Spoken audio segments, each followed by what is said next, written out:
Morning. આજના દિવસને માટે હું ઈશ્વર પિતાનો પુષ્કળ આભાર માનું છું. ઈશ્વરે સુંદર દિવસ આપણને આપ્યો છે.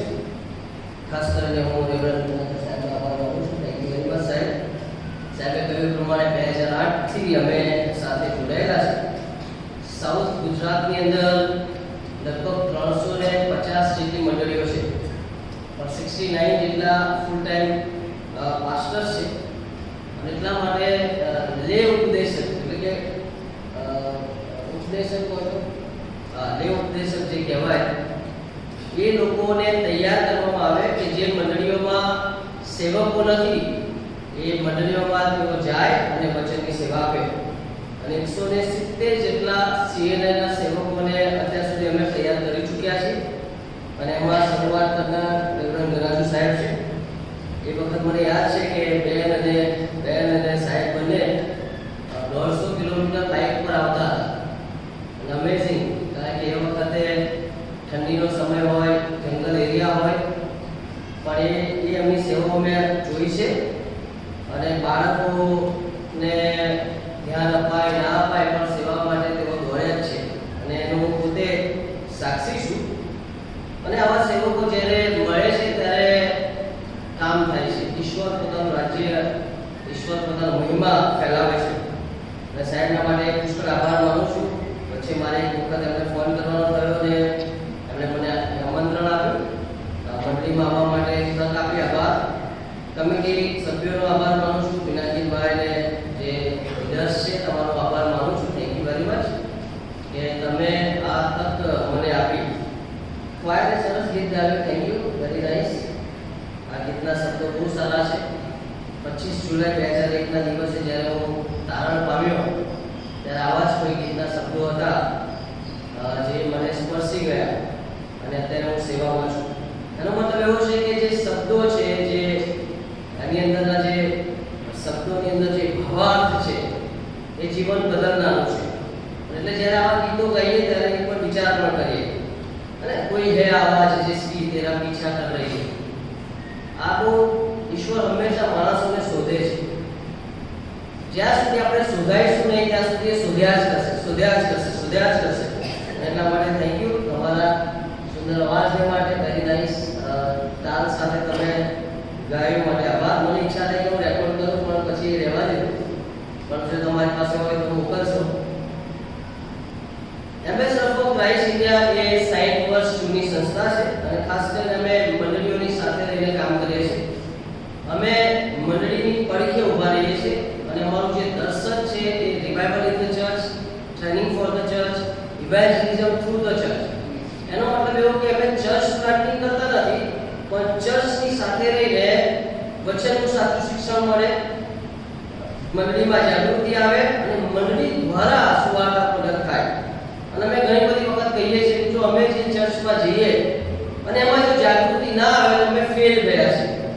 એટલા માટે અમે ઉપવાસ, પ્રાર્થના સાથે, તૈયારી સાથે, બર્ડન સાથે જવાની કોશિશ કરીએ છીએ.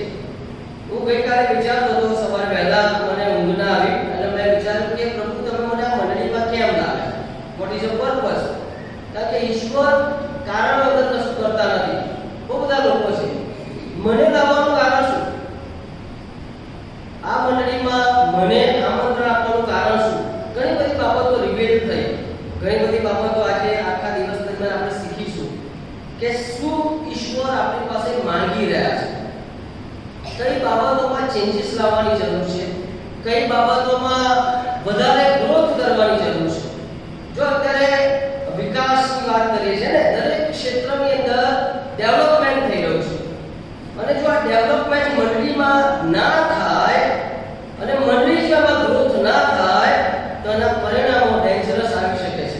અને એટલા માટે એમ્બેસેડર ઓફ ક્રાઇસ્ટ ઇન્ડિયા હંમેશા આ સેવાઓ આપે છે.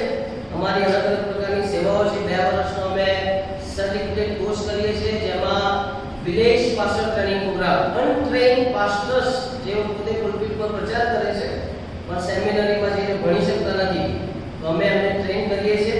એનો સંપૂર્ણ ખર્ચ પણ અમે જ, કારણ કે એ ગ્રામ્ય વ્યવસ્થાના પ્રમાણમાં અમે કરતા હોઈએ છીએ. ત્યાર પછી અમે લે લીડર્સને તૈયાર કરીએ છીએ. એટલે કે પારક સાહેબ એકલા બધી જવાબ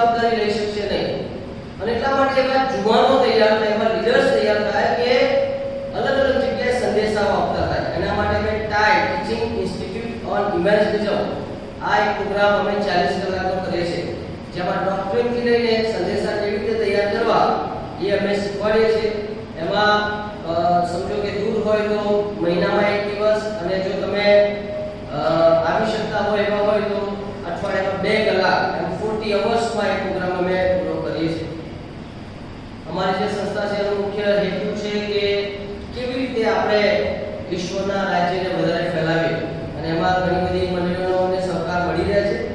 યુથ કેમ્પ્સ કરીએ છીએ, કોલ ટુ વર્ક એટલે કે જે લોકો નોકરી કરે છે નોકરીના સ્થાને કેવી રીતે સુવાર્તા આપી, એ સાથે ફેમિલી ઉપર અમે લઈએ છીએ, ફેમિલી ફોકસ, જે સેટલનેસ છે, અત્યારે જે ફેમિલીઓ તૂટી રહ્યા છે, લગ્નની ખબર પડે છે ડિવોર્સની પડતી નથી, અને જે ભંગીત અવસ્થા ચાલી રહી છે એમાં કેવી રીતે તમે જાગૃતિ લાવી શકો, એ બધા સેમિનાર અમે કરીએ છીએ. બહેનો માટે ખાસ કરીને યંગ ગર્લ્સ, બિફોર આઈ સે યસ, અત્યારના સમયમાં છોકરીઓ એ ગમે ત્યારે ગમે તેવા પરીક્ષામાં ફસાય પહેલા અસર કરી શકાય એવી અમારી બહેનોની ટીમ છે, એ પ્રમાણે કરે છે. સોશિયલ મીડિયામાં જો તમે જાઓ તો ડેલી ડિવોશન નામની ચેનલ હશે, વર્ષો પહેલા હું CNHF દાહોદ ઉપર ટેગ કરતો હતો, કદાચ તમને ખબર હોય તો, જો કદાચ કોઈ ઓળખતું હોય તો. અને એમાં ડેલી ડિવોશન ગુજરાતી અમે મોર ધેન 20,000 લોકોને મોકલીએ છીએ. અને એ સાથે તમે જેકબ ક્રિશ્ચિયન ફેસબુક પર લખશો તો ત્યાં તમને ટીચિંગના વિડીયો પણ મળશે, અને યુટ્યુબ પર પણ તમને મળશે. આ એક નાની બાબત મેં જણાવી કે જે દ્વારા ઈશ્વર અમારો ઉપયોગ કરી રહ્યા છે. આ વચનમાં જે પહેલા ટૂંકી પ્રાર્થના કરીએ.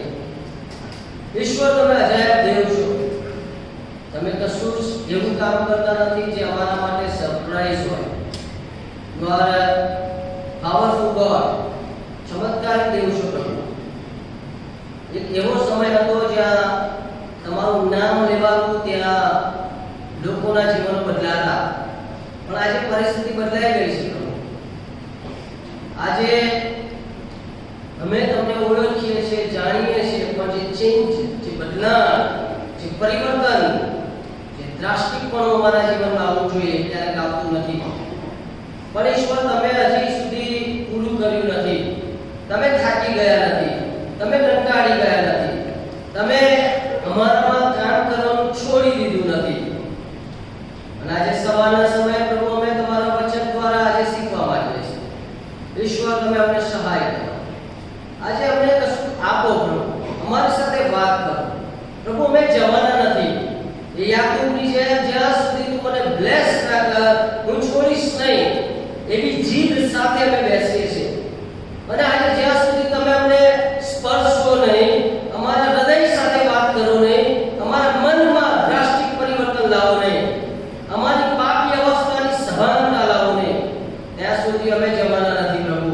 એ જીદ સાથે બેઠા છીએ પ્રભુ. આજે અમે અમારા હૃદયને ખુલ્લું મૂકી દઈએ છીએ પ્રભુ. તમે એને મંદિર બનાવી દો પ્રભુ. આજે અમે અમારા જીવનને તમારી સામે મૂકીએ છીએ. એવું પાપ લઈને જો અમે આવ્યા છીએ તો આજે અહીંયા જ મૂકીને જવાના છે. આ કેમ્પસની બહાર અમે પાપ સાથે જવા માંગતા નથી, એ ભૂંડા અને અપરિવર્તિત સ્વભાવ સાથે જવા માંગતા નથી પ્રભુ. પણ પ્રભુ આજે અમે નવા જ થઈને જવા માંગીએ છીએ. તમે અમને સહાય કરો પ્રભુ. ઈસુ ખ્રિસ્તના નામમાં માંગીએ છીએ, સાંભળો સ્વીકાર. ચાલો આજે જે શાસ્ત્ર ભાગ આપણે વાંચ્યો, માર્થીની લખેલી સુવાર્તા, અને એના 6થા અધ્યાયમાંથી બધાને આવડે છે આકાશમાં અમારામાં? કોઈ છે નથી આવડતું? કોઈ છે? પ્રભુએ શીખવેલી પ્રાર્થના આવડે છે બધા?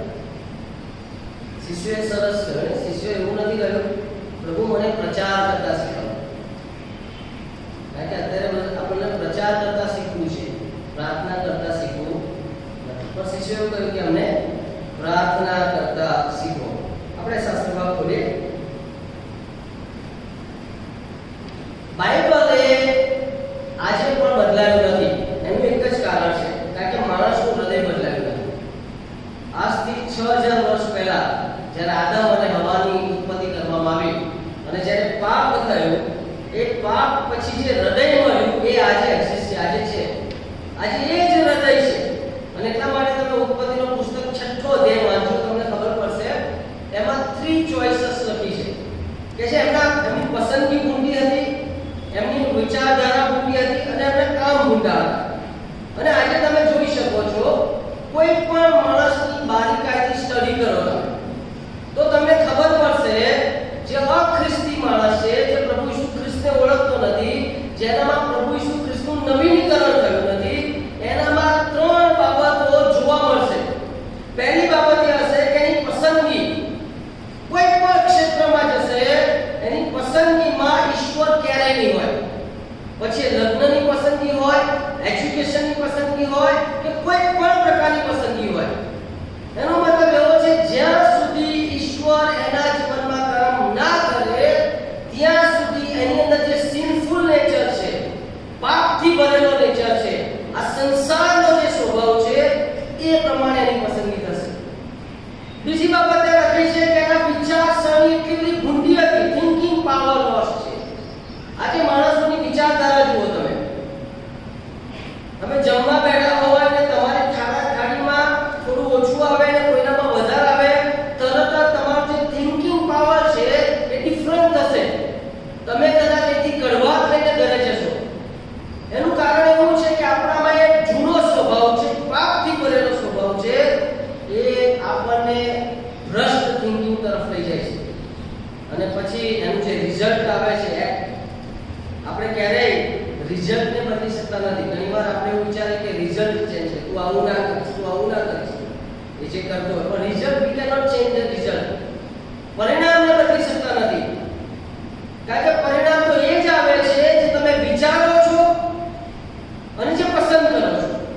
જો તમારે ચેન્જ લાવવું હોય તો વિચારસરણીમાં ચેન્જીસ લાવવાના છે. જો તમારે પરિવર્તન લાવવું હોય તો ચોઇસીસ, તમારી પસંદગીમાં પરિવર્તન લાવવાના છે. અને એટલા માટે આ બાઇબલ બદલાયું નથી. કારણ કે બાઇબલનો જે ઈશ્વર છે એ સમયથી અત્યાર સુધી એ માણસને શોધી રહ્યો છે.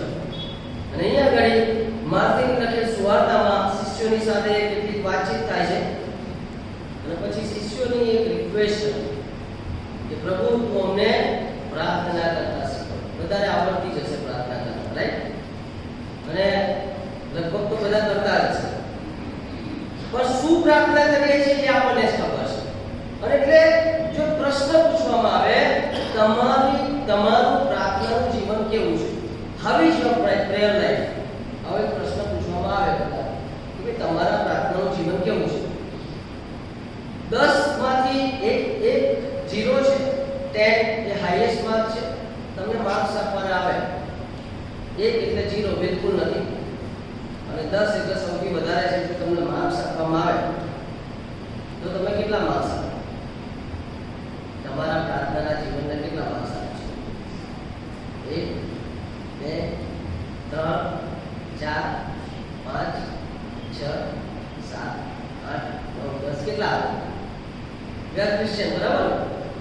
આપણે બધા ક્રિશ્ચિયન છીએ ને, રાઈટ? ક્રિશ્ચિયન જ છે બધા. અને ક્રિશ્ચિયનના લાઈફમાં બે બાબતો હોવી જોઈએ. કઈ બાબત? ફર્સ્ટ પ્રેયર અને ઈશ્વરનું વચન. તો પહેલી શરૂઆત કરીએ પ્રાર્થના. જો તમને કહેવામાં આવે ફીડબેકનો જમાનો છે અત્યારે, ફીડબેક વગર કશું ચાલતું નથી. તમે એમેઝોન ઉપર કે ફ્લિપકાર્ટ ઉપર ખરીદવા જાઓ એટલે નીચે રિવ્યુ જોવો છો, 5 સ્ટાર હોય તો જ લેવાનું. આ રિવ્યુનો જમાનો છે, ફીડબેકનો જમાનો છે. એનો મતલબ એવો છે કે આપણે કોઈકના રેટિંગ ઉપર જીવીએ છીએ. તો પ્રાર્થનાનું મારું રેટિંગ શું? જો મને કહેવામાં આવે કે ભાઈ તમારું રેટિંગ શું છે, તમારી ફીડબેક શું છે, તમારા પ્રાર્થનામાં તમે કેટલા મજબૂત છે મારે જાણવું હોય તો કેવી રીતે જાણી લઉં? હું 0 છું, સ્ટ્રગલ કરી રહ્યો છું, ઓકેશનલી કરું છું, થતી જ નથી, બીજી છું, વ્યસ્ત છું, ટાઈમ નથી, ઘણું બધું કહી શકાય. કે પછી હું કામ કરું છું, બરાબર મહેનત કરીને પ્રાર્થના કરું છું. આજે સવારે જ્યારે હું 6 o'clockની આસપાસ ઉઠીને બહાર જતો હતો વોકિંગ પર, ત્યારે મેં સરસ જોયું સાહેબ, મેં ત્યાં ટેબલ ઉપર બાઇબલ વાંચતા જોયા. અમેઝિંગ કહેવાય. ઘણા બધા માતા પિતાને પોતાના બાળકોએ પ્રાર્થના કરતા પણ જોયા નહીં. અને ઘણા બધા માતા પિતાએ પોતાના બાળકોને પણ પ્રાર્થના કરતા જોયા નહીં. અને પછી જે ઘરની પરિસ્થિતિ આવે છે એ પછી ઘરે ઘરે આપણે પ્રાર્થના વિનંતી આપતા ફરીએ છીએ. આ પરિસ્થિતિ છે. ટોટલી એટલા માટે લોસ્ટ છે આજે, કારણ કે જે મુખ્ય બાબત મૂકવાની હતી ઘરમાં એ પ્રેયર હતી. અને એટલા પ્રશ્ન તમે તમારી જાતને પૂછી લેજો કે તમારું પ્રાર્થનાનું જીવન કેવું છે. કારણ કે જો ફાઉન્ડેશન પાયો મજબૂત ના હોય તો આની ઉપરનું ચણતર મજબૂત નહીં થાય.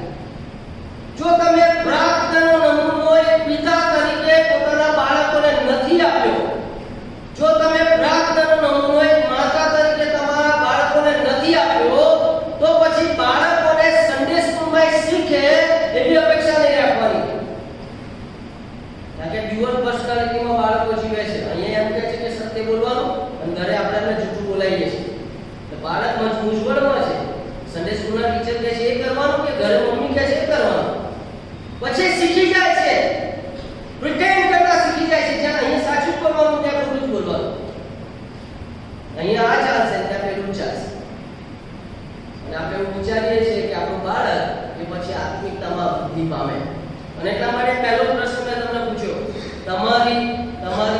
તમારા પ્રાર્થનાનું how is your spiritual life, તમારી પ્રાર્થનાનું જીવન કેવું છે? આ પ્રશ્નનો જવાબ તમે આપજો.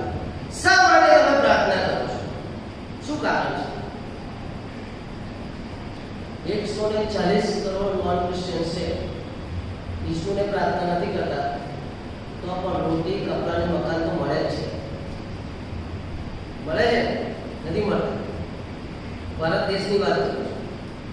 140 કરોડ લોકો છે. એક પણ માણસ ઘૂંટણે પડીને પ્રભુ ઈસુ ખ્રિસ્ત પાસે પ્રાર્થના નથી કરતા, તોય ઈશ્વર આપે છે. એનો મતલબ એવો છે કે હું જરૂરિયાત માટે પ્રાર્થના કરું છું. જો હું જરૂરિયાત માટે પ્રાર્થના કરું છું તો પેલા નથી કરતા અમને ઈશ્વર આપે છે. એ જવાબદારી ઈશ્વરે લઈ લીધી છે.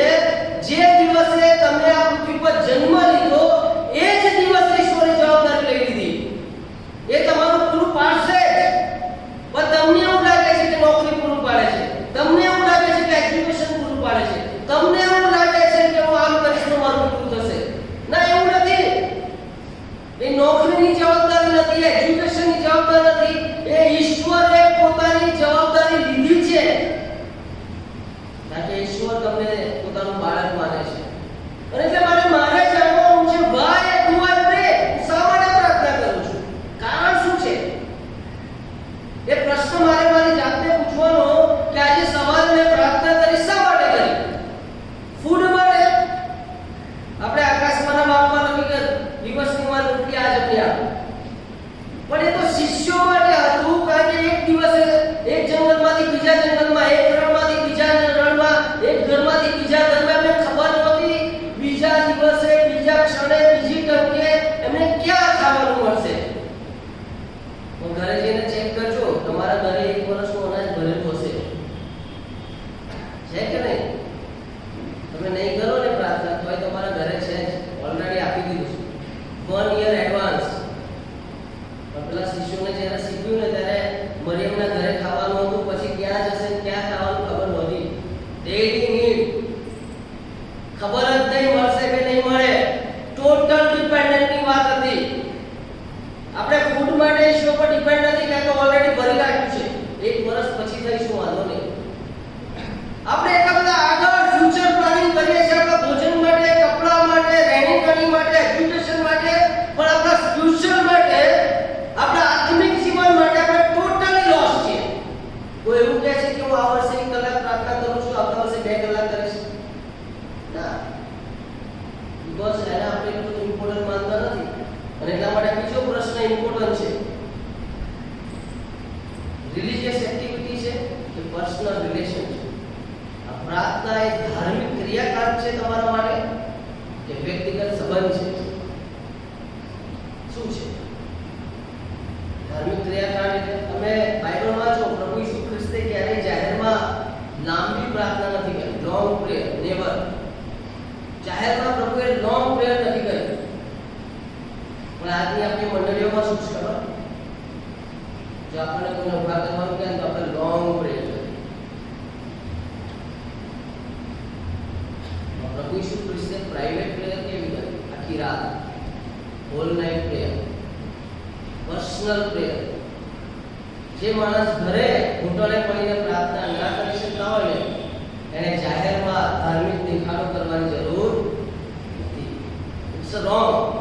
છેતરી રહ્યા છે.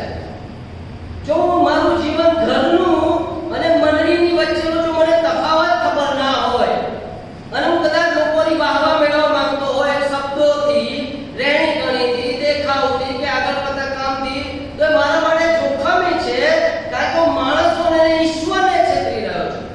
એના કરતાં મારે પહેલા મારા ઈશ્વર સાથેના સંબંધમાં મજબૂત બનવાનું છે. અને એટલા માટે પ્રભુ ઈસુ ખ્રિસ્તે ક્યારેય પણ કોઈ પણ દિવસે જાહેરમાં લોંગ પ્રેયર નથી કરી. આ છઠ્ઠા અધ્યાયમાં તમે આગળ વાંચો ને તો તમને બહુ સરસ લાગે. જ્યારે તું પ્રાર્થના કરે ત્યારે તું તારા ઓરડીમાં બેસ અને પછી શું કહ્યું છે? ઓરડીનો દરવાજો બંધ કર અને ગુપ્તમાં જોનાર તારા બાપ તને. એનો મતલબ એવું થયું કે ઈશ્વર ગુપ્તમાં જોવે છે, પણ આપણે ગુપ્તમાં જે કામ કરીએ છીએ એ પણ જોવે છે. knows our secret deeds. ઈશ્વર આપણા ગુપ્તમાં કરેલા, છાનામાના કરેલા કોઈને ખબર નથી. કેમનું મેં આ બધું વહીવટ કરી નાખ્યું, શું કરી નાખ્યું, કેવી રીતે કરી નાખ્યું. આપણે અંદરથી બહુ ખુશ થતા હોય, જબરજસ્ત ખુશ થતા હોય, વેરી ગુડ, મેં અચીવ કરી નાખ્યું, પણ રસ્તાઓ ખોટા હતા. બાઇબલ કહે છે ગુપ્તમાં જોનાર તારો બાપ. એ શબ્દ બહુ યાદ રાખજો તમે. એને જાહેરમાં તો લોકો જોવે છે, ગુપ્તમાં ઈશ્વર જોવે છે. અને એટલા માટે રિલિજિયસ એક્ટિવિટી છે, ધાર્મિક ક્રિયાકાંડ છે, તો કશું નહીં મળે. કારણ કે બે માણસો કહે છે મંદિરમાં પ્રાર્થના કરવા ગયા. એક બે વખત પ્રાર્થના કરું છું, પરોસી બે વખત ઉપવાસ કરું છું, પ્રાર્થના કરું છું, દશાંશ આપું છું. આઈ એમ બેટર ધેન ધીસ મેન. આના કરતાં તો હું સારો છું. પ્રભુ ઈસુ ખ્રિસ્ત કહે છે આનું કશું નહીં મળે. આખી દુનિયાને કહી દીધું કે ખોટો છે. જો તમારી પાસે બાઇબલમાં લખેલું છે, આખી દુનિયાને કહી દીધું કે ફરોશી ભલે અઠવાડિયામાં બે વખત ઉપવાસ કરતો હોય, ભલે જબરજસ્ત પ્રાર્થના કરતો, ભલે જબરજસ્ત દાન આપતો હોય, પણ આ બાઇબલમાં લખી દીધું કે he was not right. Accepted ના થયો, એને સ્વીકારવામાં આવ્યો નહીં.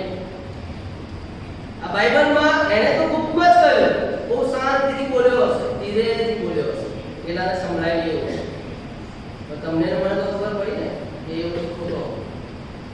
અને એટલા માટે રિલિજિયસ એક્ટિવિટી વધી રહી છે, પર્સનલ રિલેશન ઓછા થઈ રહ્યા છે. ઈશ્વર સાથેનો ટચ, સંબંધ એ લોસ થઈ રહ્યો છે.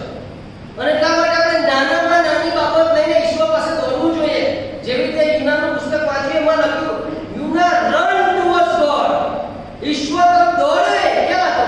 દોડવાની જગ્યા નહોતી એની પાસે, એ તો માછલીના પેટમાં હતો. પણ જ્યારે ખબર પડી કે હું જે દેવને ઓળખું છું, જાણું છું, એ તો ગજબ છે, એને કોઈ જગ્યાનું સ્થાન નથી. અને દોડીને ત્યાં જાય છે અને પ્રાર્થના સંભળાય છે, પરિવર્તન આવે છે, નિંદે બચી જાય છે. પણ તમને ખબર છે 100 વર્ષ પછી નાહુમ ત્યાં જાય છે નિંદેમાં. અને પેલા લોકોને પ્રચાર કરવામાં આવે છે, પેલા લોકો માનતા નથી. ઇન્વાઇટ્સ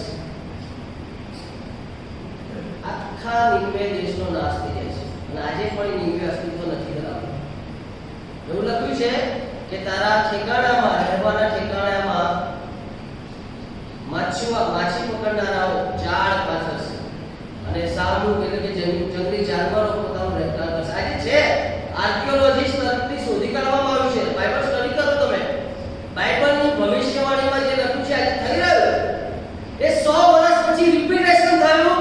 નિન્વેમાં યુનાને મોકલ્યો, પછી પાછળ નાહુમને મોકલ્યો, અને અધૂર ઈશ્વરને ત્યાં તો ફરીથી માની જશે. Not respond.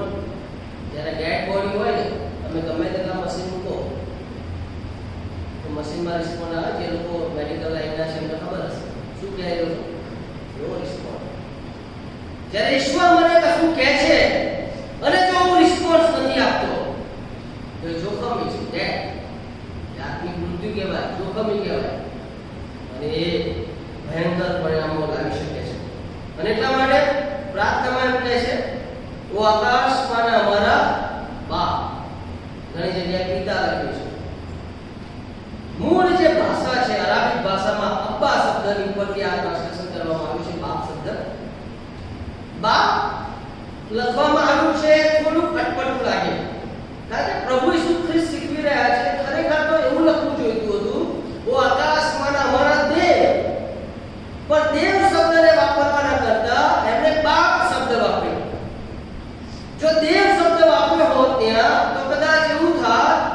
કે ઈશ્વર પવિત્ર છે, ઈશ્વર ધર્મી છે, ઈશ્વર ક્રોધ કરવામાં પરાક્રમી છે, પાપને સાંકળી લેતા નથી, પાપને દૂર કરે છે, જૂના કરારના જે ઈશ્વર છે એ સાધારણ ઈશ્વર નથી બતાવ્યા.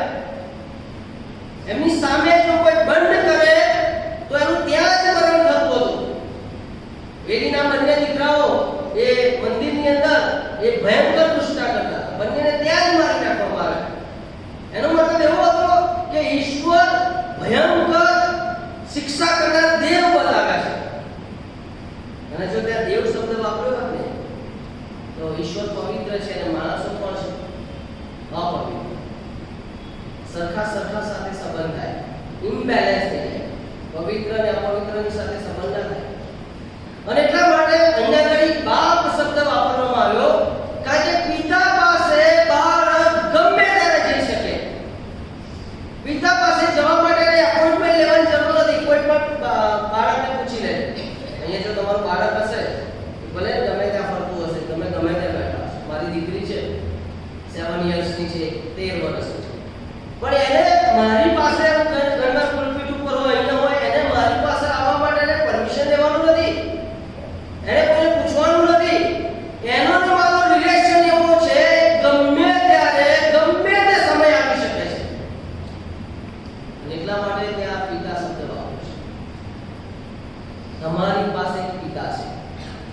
એ દેવને ભૂલી જાઓ, ઈશ્વર એક પિતા તરીકે તમને મળ્યા છે. અને પિતા હંમેશા એક બાળકની ઝંખના કરે છે. એમની ઈચ્છા એવી હોય કે મારું બાળક મારા નિયંત્રણમાં રહે, મારી ઈચ્છામાં રહે, અને હું જે શિક્ષણ આપું એ શિક્ષણમાં એ ચાલે. અને એટલા માટે આપણી પાસે જે પિતા છે એ મારા પોતાના પિતા છે. અહીં જે શબ્દ વાપર્યો છે અમારા બાપ, એનો મતલબ એવો થાય કે આપણે બધા જ્યારે બોલીએ છીએ ત્યારે મારા બાપ નથી બોલતા, બરાબર? અમારા બાપ જ બોલીએ છીએ ને. એનો મતલબ એવું કે આપણે બધાના એક જ પિતા છે. આપણે અહીં બેઠા છે બધા રિલેટિવ્સ. કેવી રીતે રિલેટિવ્સ? કારણ કે આપણા પિતા એક જ છે. ફાધર થી નામ ચાલે છે, પિતા એક જ છે. હવે આપણે અહીંયા જે પણ કરીએ એકબીજા સાથે, તમે કેટલો આપણે બહાર નીકળતા તમે કેટલાક લોકોને હાથ મિલાવશો, કેટલાકને નહીં મિલાવો, એવું થશે. કારણ કે અમે તો વર્ષોથી 22 વર્ષની સેવામાં છે. તો અહીંયા આપણે શું કરી રહ્યા છીએ? જે પિતા, જે ઈશ્વર, જે દેવ મને પ્રેમ કરે છે, એ જ ઈશ્વર એમને પ્રેમ કરે છે, પણ હું એમને પ્રેમ નથી કરી શકતો. જે મારા દેવ, જે મારા પિતા મારા મિત્રને પ્રેમ કરે છે, પણ મારે એની સાથે અણબનાવ છે. જેને ઈશ્વર પ્રેમ કરે છે ને એને મને પ્રેમ કરવાની તકલીફ પડતી છે. પણ અહીંયા જે પ્રાર્થના શીખવામાં આ કહેવામાં આવે છે, જ્યારે તમે સાથે મળો ત્યારે યાદ રાખો તમે બધા મારા એક જ સંતાન છો. જ્યારે તમે એક જ ફેમિલીના છો ત્યારે અંદર પ્રેમ વધવો જરૂર છે. પિતાની શા માટે જરૂર? પિતાની જરૂર શા માટે? દરેક પ્રકારની નીડ એ પિતા તરફથી પૂરી પાડવામાં આવે છે. પણ પિતાને ખબર જ હોય છે તમારી નીડ શું છે. મારું બાળક મારી પાસે આવીને રિક્વેસ્ટ નથી કરતું, અધિકાર કરે છે. એ મને એમ કહે છે પપ્પા મારે આ જોઈએ છે, પ્લીઝ પપ્પા મને આપશો, એવું નથી કહેતું. એ મને રિક્વેસ્ટ નથી કરતો. એ મને એમ નથી કહેતું કે પ્લીઝ મહેરબાની કરીને, અને મારે એના માટે બહુ તનતોડ મહેનત નથી કરવાની. સમજો કે મારા બાળકને નોટ જોઈએ છે તો એક દિવસ ઉપવાસ નહીં કરે ના, કારણ કે એનો મારો જે રિલેશન છે એ રિલેશન એટલો ક્લોઝ છે, એટલા માટે એની ચિંતા એ મારી ચિંતા છે. એનો મતલબ એવો છે જ્યારે આપણે ઈશ્વરના બાળક બનીએ છીએ ત્યારે ઈશ્વરની પાસે જ્યારે જઈએ છીએ ત્યારે આપણી જરૂરિયાતો માટે તનતોડ મહેનત કરવાની જરૂર નથી. એ ઈશ્વરના બાળકો તરીકે ઈશ્વર તમારું બધું જ પૂરું પાડે છે. અને અહીંયા આગળ એ નીડ જો તમારી છે અને તમારી પાસે પિતા છે તો તમારે ગભરાવાની જરૂર નથી. પિતાની ક્યારે જરૂર પડે તો કે છે જ્યારે બીક લાગે ત્યારે, ફિયર ઓફ ડેથ, બીમારી હોય, હોસ્પિટલમાં હો ત્યારે તમને જરૂર પડે. ક્યારે જરૂર પડે? જ્યારે તમે કોઈ ક્રાઇસિસમાંથી પસાર થઈ રહ્યા, કોઈ જોખમમાંથી પસાર થઈ રહ્યા, કોઈ મુશ્કેલીમાંથી પસાર થઈ રહ્યા, કોઈ એવા અઘરા સમયોમાંથી પસાર થાવ છો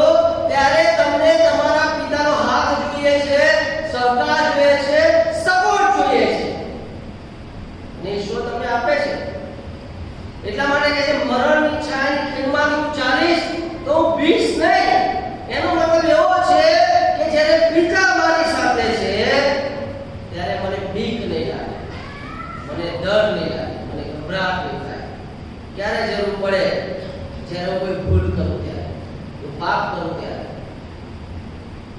સમજો કે દુનિયાની આગળ કદાચ આપણે ઘણી પાપ શેર ના કરીએ, પણ બાળક એના પિતાને તો કહી જ દેતા હોય છે. એને ખબર છે મારા પિતા શિક્ષા કરશે પણ એ મને માફ પણ કરશે. અને એટલા માટે જ્યારે પણ બાળક ભૂલ કરે છે અને જો પિતાને ખબર પડે છે તો પિતાને શિક્ષા જરૂર કરે છે, પણ એને હરકી કાઢતા નથી, એને સમેટી લે છે. જ્યારે શિક્ષા કરે છે ત્યારે પિતાને પણ એટલું જ દુઃખ થાય છે, દર્દ થાય છે.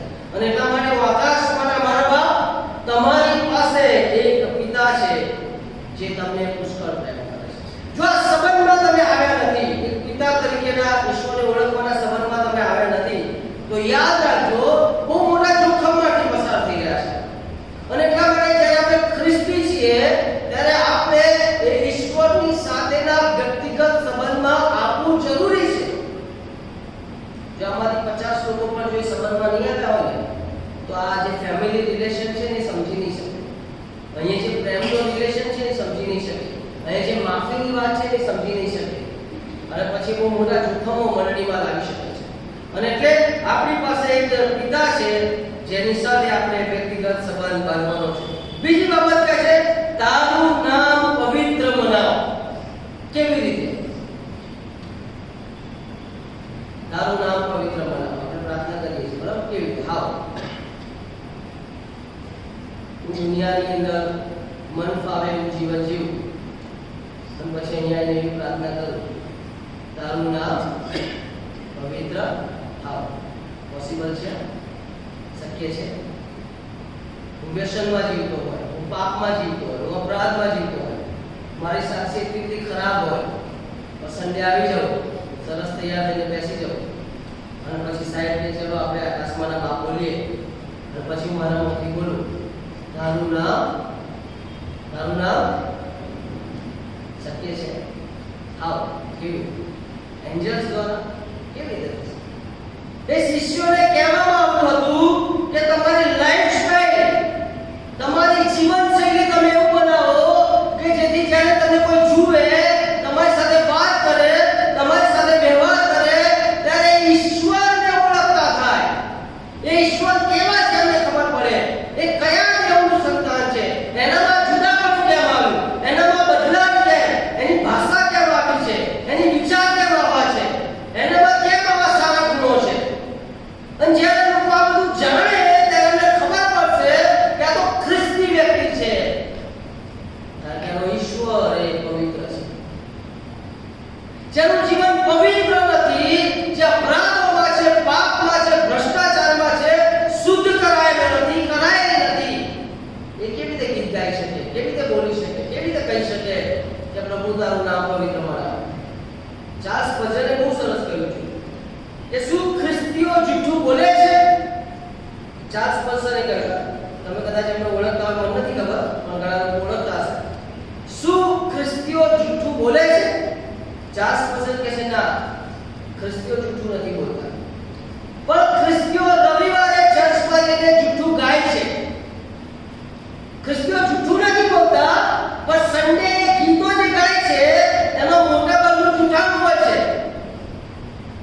હમણાં 2 ગીતો ગાયા ને કે તારી સુવાર્તા મારે બહાર લઈ જવી, પણ આપણે ક્યારે લઈ નહીં ગયા, પણ આપણે ગાયું ને સરસ રીતે, નાઇસલી સોંગ ગાયું ને, કેટલું સરસ ગાયું. એનો મતલબ કે આપણે એટલા બધા ટેવાઈ ગયા છે કે આપણે શું બોલીએ છીએ અને શું કરીએ છીએ એ બંનેની વચ્ચે તાલમેલ નથી. એટલે કેવી રીતે તારું નામ પવિત્ર બનાવો? તો કે છે ખ્રિસ્તીઓને 2 ઉપમા આપવામાં આવી છે. એક ઉપમા છે you are the salt of the earth. તમે જગતનું મીઠું છો. મીઠું ઇન્ટરનલ સ્વભાવ બતાવે છે. તમે મીઠું ખાવ છો ને, ટેસ્ટ બતાવશે. એનો મતલબ કે તમારી અંદરનો કેરેક્ટર, તમારી અંદર કેવો ટેસ્ટ છે, તમારી સાથે જ્યારે માણસ વાત કરે ત્યારે શું વિચાર, હાઉ યુ આર, કેવા છો? બિઝનેસમેન, પ્રેયરમેન, ઈશ્વરની આધીનતામાં જીવન જીવનાર, ઈશ્વર પાછળ ચાલનાર, ચર્ચમાં આવનાર, ચર્ચમાં નહીં આવનાર, પ્રાર્થના કરનાર, પ્રાર્થના નહીં કરનાર, ઈશ્વરમાં જોશીલા, ઈશ્વરમાં ઠંડા, ઘણા બધા નામો તમે આપી શકો. એનો મતલબ કે તમારો દેશ કેવો છે, તમે જ્યાં જઈને ઊભા રહો ત્યાં લોકો શું કહેશે, દેશ, તમારો દેશ કેવો છે. એટલે ઇન્ટરનલ સ્વભાવની વાત કરે છે, બદલાવની વાત કરે છે. એવું કહે છે કે તમારી અંદર જે ટેસ્ટ છે એ ટેસ્ટ, એ સ્વભાવ જ્યારે લોકો જોશે ત્યારે લોકો કહેશે કે તારું નામ પવિત્ર. બીજું એક નામ આપવામાં આવે, તમે જગતનું અજવાળું છો. You are the light of the world. તમે જગતનું અજવાળું છો. અજવાળું એ એક્સટર્નલ બતાવે છે, પેલું ઇન્ટરનલ અંદરનો સ્વભાવ બતાવે છે. અજવાળું બહાર દેખાય, લાઇટ દેખાય છે, બહાર દેખાય, એક્સટર્નલ. એનો મતલબ તમારી સાક્ષી કેવા પ્રકારની સાક્ષી તમે તમારા ખ્રિસ્તી જીવનમાં ક્રિએટ કરી છે. આ બે બાબતો બરાબર હશે ને તો ખબર પડશે કે તમારા દ્વારા કે મારા દ્વારા ઈશ્વરનું નામ પવિત્ર મનાય છે કે નથી. બોલવાથી કશું ના, હું એ બોલી શકું છું તારું નામ પવિત્ર મનાવ, પણ હા કેવી બે બાબતો આપી છે. જો મારો અંદરનો સ્વભાવ બદલાવ પામેલો નથી, મારામાં પરિવર્તન નથી, મને આજે બી ખબર છે 27 જુલાઈ 2001 કલાકે જ્યારે હું ઈશ્વરની સામે હતો ત્યારે મેં મારા પાપોની કબૂલાત કરી પુષ્કળ રુદન સાથે. અને ત્યાર પછી મારામાં મને બદલાવ દેખાય છે. આજે 22 વર્ષ થયા પણ મારી સાથે જોડાયેલા લોકોને તમે પૂછો, he was different. જ્યારે ઈસુ એન્ટર થયા દુનિયામાં તો દુનિયાના બે ભાગ થઈ ગયા, ઈસવીસન પૂર્વ અને ઈસવીસન પછી. તો જો મારા જીવનમાં ઈસુ પ્રવેશે તો મારા જીવનમાં જૂનું ને નવું કેમ ના આવે, એ બદલાણ કેમ ના આવે? જો ઈશ્વરનું સામર્થ્ય એ આ દુનિયાના બે ભાગ કરી શકતું હોય, ભલે આ કોઈ પણ જાતની ગવર્નમેન્ટ હોય, પણ આ માનવામાં આવે જ છે. જો ઈસુ પ્રભુ જો મારા જીવનમાં પ્રવેશે અને બદલાવ ના આવે કેવી રીતે કરી શકે?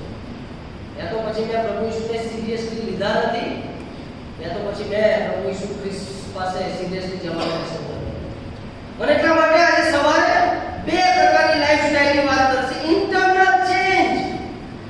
પૂછો તમારા ઘરે તમારા બાળકને શું પરિવર્તન દેખાય છે તમારા? તમે ચર્ચમાંથી જાઓ છો પછી ઘરનું વાતાવરણ કેવું હોય છે? ઇન્ટરનલ ચેન્જ, પરિવર્તનની વાત કરે છે. ખ્રિસ્તી માણસ જો એમાં પરિવર્તન ના હોય, એના શબ્દોમાં પરિવર્તન ના હોય, એની લાઈફસ્ટાઈલમાં, જીવન શૈલીમાં જો પરિવર્તન ના હોય તો પછી ઈશ્વરનું નામ પવિત્ર કેવી રીતે મનાય? તમારા સોશિયલ મીડિયાને ચેક કરો, તમે કઈ સાઇટ ઓપન કરો છો. તમે બહુ સ્માર્ટલી કદાચ હિસ્ટ્રીને ડિલીટ કરી શકતા હશો. તમને બહુ આવડતું હશે કે મેં બધી હિસ્ટ્રી ડિલીટ કરું, કોઈને ખબર નહીં પડે, પણ એ બધું સ્ટોર થાય છે. ગૂગલ ક્યારેય હિસ્ટ્રી ડિલીટ કરતું નથી. એ તમને એવું લાગે છે, ઈશ્વર બધું જ જાણે છે. હું કયા પ્રકારનું જીવન જીવું છું, શું જોઉં છું, ક્યાં જાઉં છું, કોની સાથે વાત કરું છું, કેવા પ્રકારની મારી જીવનશૈલી છે, અને બધા વસ્તુ પવિત્રતા છે. ખાલી રવિવારે આવીને બોલવાનું તારું નામ પવિત્ર બનાવ, તારું નામ પવિત્ર બનાવ, તારું નામ પવિત્ર બનાવ. સેડ સ્ટોરી કહેવાય. મારા જીવન દ્વારા પવિત્ર નથી થતું તો કોના જીવન દ્વારા થશે? એક્સટર્નલ ટેસ્ટિમની, લાઈટ, પ્રકાશ લઈ જાઓ. લાઈટ તમે ગમે ત્યાં અંધારું દૂર થશે. કોઈ પણ જગ્યાએ તમે લાઈટને લઈ જાઓ, ગમે તેવા ગાઢ અંધકારમાં તમે લાઈટને લઈ જાઓ, એની પાસે તાકાત છે, પાવર છે, શક્તિ છે કે જ્યાં જશે ત્યાં લાઈટ એ ડાર્કનેસને દૂર જ કરશે. એ સામર્થ્ય તમને મને ખ્રિસ્તીઓને આપ્યું છે. યાદ રાખજો, તમે ઉભા રહો ને એટલે પરિસ્થિતિ બદલાઈ જાય. તમે ઉભા રહો એટલે લાંચ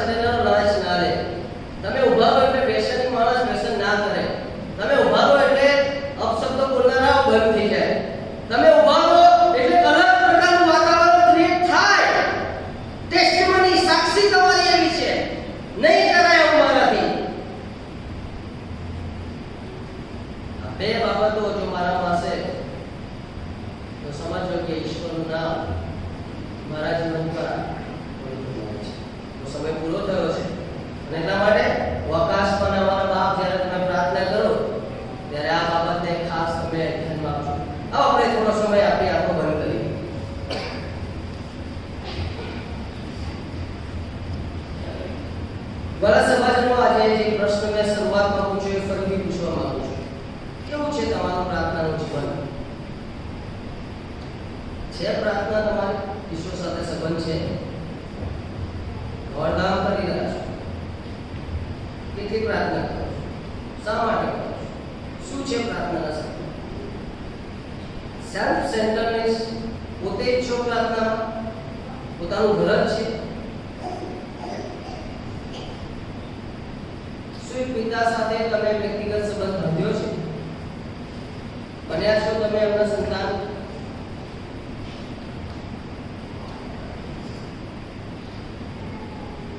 આપણે બધા જ કહીએ છીએ તારું નામ પવિત્ર બનાવ. હાઉ? કેવી રીતે? શું મારું જીવન એવું છે જેના દ્વારા ઈશ્વરનું નામ પવિત્ર મનાય છે અત્યારે? કે કશું પરિવર્તન લાવવું જોઈએ મારે? કોઈ બાબતમાંથી મારે સુધરવાનું છે, બદલાવાનું છે, પરિવર્તિત થવાનું છે?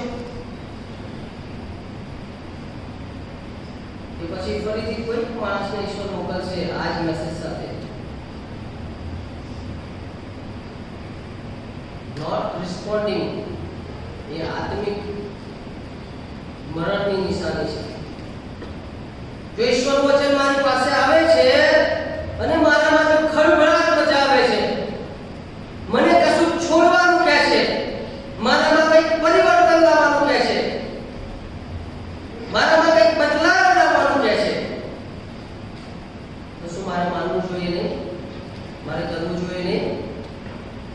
ઈશ્વરની વાણી શું મારે સાંભળીને પાલન કરવું જોઈએ નહીં? છે કોઈ એવું આજે જે પોતાના પ્રાર્થનાના જીવનને સુધારવા માંગતું હોય? કોઈ છે જે પ્રભુ સાથે પોતાનો વ્યક્તિગત સંબંધ બનાવે? પ્રભુ, હું રિલિજિયસ પ્રાર્થના કરતા આજે પર્સનલ સ્પિરિચ્યુઅલ રીતે, આત્મિક રીતે તમારી સાથે જોડાવા માંગુ છું. રિલેશનલ પ્રાર્થના કરવા માંગુ છું પ્રભુ, જેમાં હું ને તમે બીજું કોઈ નહીં હોય. છે કોઈ આવું વ્યક્તિ આ ચર્ચમાંથી જે આજે એવું કહી દે કે પ્રભુ, હું આજે મારા પ્રાર્થનાના જીવનને બદલવા માંગુ છું. I want to change my prayer life. છે કોઈ? ઈશ્વર તમારી સાથે એક પિતા તરીકે સંબંધ બાંધવા તૈયાર છે. તમે આજે હા પાડશો, તમારું જીવન બદલાઈ જશે. તમે ડિફરન્ટ વ્યક્તિ બનશો, તમારામાં નવીનીકરણ આવશે. ઈશ્વર પોતાની વાણી દ્વારા તમારો ઉપયોગ કરશે. પ્રાર્થનામાં ચાલુ રહીને કદાચ સાહેબ એવું વિનંતી કરીશ કે તેઓ આપણે સમર્પણની પ્રાર્થના પવિત્ર અને ન્યાયી સત્ય ઈશ્વર, ધન્યવાદ કરીએ છીએ તમારા પવિત્ર વચનો માટે.